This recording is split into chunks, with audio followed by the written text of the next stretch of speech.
sa maanumalyang proyekto. Batay sa inisyal na impormasyon mula sa report ng DPWH, lumalabas na mayroong 9,855 flood control projects mula July 2022 hanggang May 2025 na nagkakahalaga ng 545.64 billion pesos. Sa nasabing bilang, 6,021 dito ay may project cost na mahigit 350 billion pesos na walang specific na sinasabi kung anong klase ng flood control structures ang ipinatayo, inayos o nirehabilitate. Napansin ng Pangulo ang hindi pagkakatugma sa top 10 provinces na may pinakamaraming flood control projects kahit ang iilan sa mga ito ay wala sa listahan ng top 10 flood-prone provinces sa bansa. Tulad ng Cebu na may 414 projects, Isabela na may 341, Albay na may 273, Leyte na may 262 at Camarines Sur na may 252. Napansin din ni Pangulong Marcos Jr. na 20% sa total na 545 billion pesos budget ay nai-award sa 15 contractors lamang at 5 sa mga ito ang may projects na halos lahat sa rehiyon ng bansa. Kasabay sa pagsusupubliko ng initial report sa flood control projects, inilunsad din ni Pangulong Marcos Jr. ang sumbong sa pangulo.ph website na nagtatala ng lahat ng flood control projects. Sa tulong din ng website, maisusumbong ng taumbayan kung alin sa mga flood control projects ang palpak, hindi tinapos, at iyong pawang kathang isip lamang. Kaya meron na kayo malalapitan. Ito, ang lalapitan na ngayon ninyo, ako mismo. Dahil akong titingin dito araw-araw sa website natin at babasahin ko ang mga report na ibibigay ng taong bayan. So, this is the first step. We are going to keep going. I-report sa Pangulo ang mga issue sa flood control projects sa inyong lugar. Paano? Buksan ang sumbong sa pangulo.ph. Sa search bar, itype ang barangay, bayan, probinsya, kontratista o pangalan ng proyekto. Oo, hanggang barangay level, kaya mong maghanap para makita kung may proyekto sa mismong lugar mo.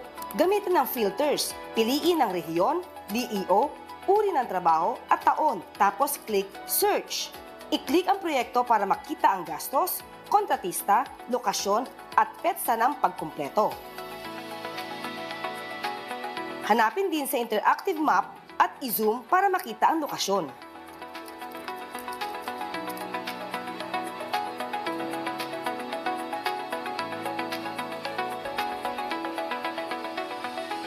Kung may problema, sira, kulang, hindi natapos o ghost project, click report. Maaari rin mag-upload ng larawan o video bilang pruweba. Maging mapanuri, magulat, bantayan ang pondo ng bayan.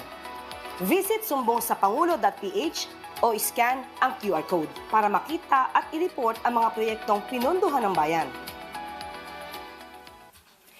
Pinuri naman ng Marcos administration si Pasig City Mayor Vico Sotto na agarang nagpakita ng suporta sa hakbang ng Pangulo na ipaalam sa taumbayan ang mga kontratista na may kinalaman sa mga flood control projects ng bansa.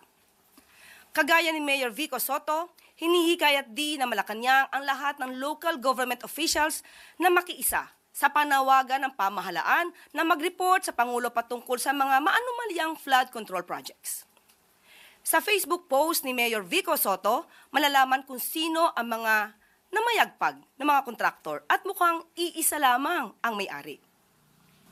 Namayagpag sila noong nakaraang administrasyon hanggang ngayon. Kahit ano pa man ang gamiting pangalan ng inyong kumpanya, ang inyong trabaho ang susuriin at sa trabaho rin ninyo makikita kung may anomalya. Maging mapanuri, mga dating na blacklist, nag-iba lang ng pangalan at ngayon ay mukhang nakakapagtransak pa muli sa gobyerno. Mahiya naman kayo. Sagisag ito sa kahalagahan ng kolektibong aksyon ng taumbayan at pamahalaan para labanan ang mga salot sa lipunan. Sa hangarin na mabigyang solusyon ang problema sa pagbaha sa bansa, binigyan diin ni Pangulong Ferdinand R. Marcos Jr. ang pagsasaayos sa mga flood control projects sa pamamagitan ng pagbibigay ng dagdag atensyon sa mga ito. Ayon sa Pangulo, inaayos na rin ngayon ng pamahalaan ang mga sistematikong proseso ng pagsalo ng mga basura para hindi na ito makabara sa mga daluyan sa oras na tumaas ang tubig baha. Binigyan din ni Pangulo ang 6 na ongoing flood projects kung saan kasalukuyan nang tinatapos ang construction ng 1.43 kilometer drainage system sa Sumulong Highway. Kahapon ay nagsagawa ng inspeksyon si Pangulong Marcos Jr. sa Pasig Marikina River Channel Improvement Project Phase 4 sa Marikina Bridge Underloop sa Barangay Santo Niño, Marikina City.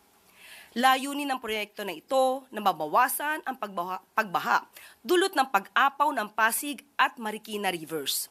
Ito ay proyekto ng DPWH in partnership with the Japan International Cooperation Agency o JICA.